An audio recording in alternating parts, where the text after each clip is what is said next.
దాని ముందు ఆయన బట్టలు లేకుండా పెద్ద పెద్దగా అరుస్తూ ఉంటాడు. అది చేసి కొడితే 10-15 మంది తలకాయలు ఎగిరిపోతాయి. అఖండ ఈ పిచ్చి పిచ్చి సినిమాలన్నీ చూస్తున్నట్టు ఉన్నాడు. చూసి బాలయ్య ఈయన మీద పూనినట్టు ఉన్నాడు. ఆయన ఏమో సినిమాల్లో చేస్తాంటే ఈయన బయటకు వచ్చి సినిమాలు ఈయన ఎవడో పెట్టుకోడు కదా. అందుకని ఈయన మైకులు ఎక్కడ కనపడితే అక్కడ బాలకృష్ణ సినిమాలో డైలాగులు, నేను ఒంటరిగా వస్తా, నేను ఒక చోటకు వస్తా, నువ్వు కూడా అసలు సీఎం నాకు సెక్యూరిటీ వద్దు, నేను వెళ్తాను చంద్రబాబు నన్ను పిలిచాడంటే అక్కడ ఉన్నటువంటి సెక్యూరిటీ పర్మిట్ చేద్దా? లేదు, వీడికి ఉన్నటువంటి బ్లాక్ క్యాట్ వదిలేసి మీరు ఇక్కడ ఉండండి, నేను ఇప్పుడే వెళ్ళి అక్కడ కొట్టుకుని వస్తానంటే వీడిని పంపిస్తారా? వాళ్ళ ఇంటికాడ కూర్చోబెడతారు. ఈ పిచ్చి మాటలో, ఈ పోసుకోలు మాటలో, ఈ సొల్లు మాటలో వయసు వచ్చిన బుద్ధి లేకుండా పిచ్చి వాగుడు వాగుతాడు. ఇవన్నీ నిజం అనుకుంటారు ఆ పిచ్చి తమ్ముళ్ళు. అనుకుని వాళ్ళు రెచ్చిపోతారు. రెచ్చిపోయి పోలీసు వాళ్ళని కొడుతున్నావా, ప్రెస్ వాళ్ళని కొడుతున్నావా, ఎవరిని కొడుతున్నావా చూడకుండా ఎవడవడం అయితే ఆడి బుర్రబాగాలు కొడతారు. ఊరంతా తిప్పి కోర్టు తీసుకెళ్ళి సెంట్రల్ జైలుకి పంపిస్తే అప్పుడు అర్థం అవుద్ది వాళ్ళకి. ఈ అమ్మ వీడు పోకోడి గడి ఎన్ని పోకోడి మాటలు చెప్పాడు, వీడి మాటలు మనం అయిపోయామని. వీడు దొంగల పైన 6 నెలల కుక్కలు పోయినట్టు నెమ్మదికి వెళ్ళి వాళ్ళని పరామర్శించి ఆ తగలాడిపోయిన స్ట్రీట్లని ఇవన్నీ చూసి అక్కడికి వెళ్ళి గన్నవరంలో ఇప్పుడు గన్నవరం మీదకి వస్తానని చెబుతున్నారు. ఏమంటే వీడేవాడని పిచ్చోడు వచ్చాడు, వీడు ప్రతిపక్ష నాయకుడు బ్లాక్ క్యాట్ గీక్ క్యాట్ పెట్టుకొచ్చి ముఖ్యమంత్రిని కూడా నువ్వు రా ముసుగులో మన ఇద్దరం కొట్టుకుందాం అని చెబుతున్నాడు. వీడికి మైండ్ చెడిపోయింది, పిచ్చి హాస్పిటల్ అన్నా చేస్తాను, జైల్లో అన్నా చేస్తాను. ఆ గన్నవరం ప్రజలు ఒకటే గోల్ చేస్తున్నారు. అక్కడ ఏమీ లేదు. ఈ లోకేష్ గారి మొన్న వెళ్ళి కరిచినట్టు ఉన్నాడు. తారకరత్నం చనిపోయినప్పుడు చంద్రబాబు ఇంటికి వెళ్ళాడు 2 రోజులు రెస్ట్కి. ఆ రోజు ఏదో కొరికినట్టు కరిచినట్టు ఉన్నాడు ఈ పిచ్చి కుక్క. వీడికి ఎక్కింది ఆ పిచ్చి. ఎక్కి ఇక్కడికి వచ్చి ఇవన్నీ అసలు జరుగుతాయా భారతదేశంలో?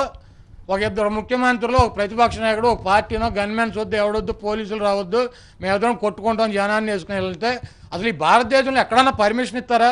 ఓ ముఖ్యమంత్రులు కాదు, నేను మీరు ఎవడన్నా ఛాలెంజ్ చేసి కొట్టుకుందాం అని చెప్పి మన ప్రెస్లో మాట్లాడుకుని మేము వెళ్తామంటే మీ ఇంటికాడ మిమ్మల్ని, మా ఇంటికాడ మమ్మల్ని పెడతారు. రాజ్యాంగం ప్రకారం పనిచేస్తే పోలీసు వ్యవస్థలు, ఇక్కడ ఉన్నటువంటి జ్యుడిషియల్ వ్యవస్థలు ఇవన్నీ. ఒకవేళ మేము చంద్రబాబు నిజంగా నాడు వచ్చాడు, నేను వంశీ వెళ్ళి కొట్టేసామనుకో, కొంచెం మేము వయసులో ఉన్నాడు ముసలాడు, ఒకటి పట్టుకొని పోతాడు, ఏమవుద్ది? ఆయన పైకి పోతాడు, మేమేం జైలుకి పోతాం. ఇవన్నీ పిచ్చి మాటలు. పిచ్చెక్కి బాబు నువ్వు రావాలంటే జగన్మోహన్ రెడ్డి గారు అయితే రాడు, కానీ ఆయన ప్రజాస్వామ్యాన్ని, రాజ్యాంగాన్ని, దేవుణ్ణి నమ్ముకుని రాష్ట్ర ప్రజల కోసం పరిపాలన చేసేటువంటి వ్యక్తి.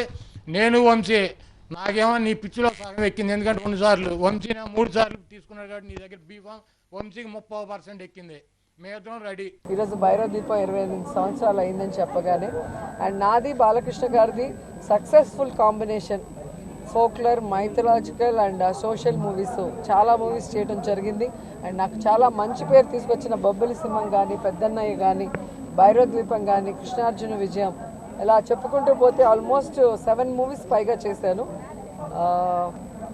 హ్యాపీగా ఉంది మళ్ళీ దాన్ని తలుచుకోవడం అనేది. నీకు భవిష్యత్తు లేదు, రాజకీయాలకు నువ్వు పనికి రావు. కారణం ఏంటంటే multiple personality disorder. Multiple personality disorder నిన్ను ఆవహించి ఉంది. అప్పుడే ఆవేశం, అప్పుడే ప్రేమ, అప్పుడే కోపం, అప్పుడే తిట్లు, అప్పుడే పొగడ్తలు. క్షణం క్షణం మారిపోతుంటాయి. ఐ లవ్ యూ అంటాడు, కాసేపు ఐ హేట్ యూ అంటాడు. నేను మహాత్మా గాంధీని అంటాడు. లేదు లేదు లేదు లేదు లేదు లేదు నేను చదువీరాని విప్లవకారుణ్ణి అంటాడు. స్వామి వివేకానంద నాకు బాగా ఆదర్శవంతుడు అంటాడు. తరువాత నాకు కాను సన్యాల్, మావో షెఠుంగ్, కమ్యూనిస్టులు నాకు ఆదర్శం అంటాడు. ఏమిటిది నాకు అర్థం కాల. అసలు క్లాస్ వార్ చేసేవాడు ఇంటి పేరు పెట్టుకుంటాడు కానీ ఇంటి పేరు చివరి రెడ్డి పెట్టుకుంటాడా? జగన్మోహన్ రెడ్డి రెడ్డి పెట్టుకున్నాడే. ఆయన అసలు క్లాస్ వార్ గురించి మాట్లాడే అవకాశం ఎక్కడుంది అంటాడు. అసలు క్లాస్ వారికి ఆద్యుడు తరిమిల నాగిరెడ్డి అంటాడు. వరే వా, ఏమి డిజార్డర్ అయ్యా నాకు అర్థం కాలేదు. అప్పుడే కోపం, అప్పుడే ఆవేశం, అప్పుడే ప్రేమ, ఇవన్నీ రకరకాలుగా డిజార్డర్స్ ఉన్నటువంటి వ్యక్తివి నువ్వు. ఎక్కడ క్షణం కూడా నిలబడలేవు. ఎవ్వడు నీ వెంట ప్రయాణం చేయడు. ఒకసారి చూడండి, అన్న రాజకీయ జీవితం అంతా చూడండి. చచా రాజకీయ జీవితం అని పర్సనల్ జీవితం కూడా చూడండి. ఎవడైనా అతనితో జీవితంలో కానీ రాజకీయంలో కానీ ప్రయాణం చేసినటువంటి వ్యక్తుల్ని నాకు చూపించమని అడుగుతా. ఇంకొకరు పట్టపగలే మందు తాగుతూ 10 మంది అమ్మాయిలతో స్విమ్మింగ్ పూల్ పక్కనే డాన్సులు చేసేవాడు ఇంకొకడు.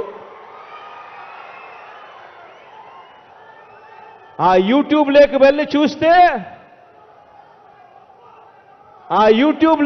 చూస్తే ఎంత నిస్సిగ్గుగా డాన్సులు చేస్తా ఉన్నాడో కనిపిస్తాడు ఇంకొకరు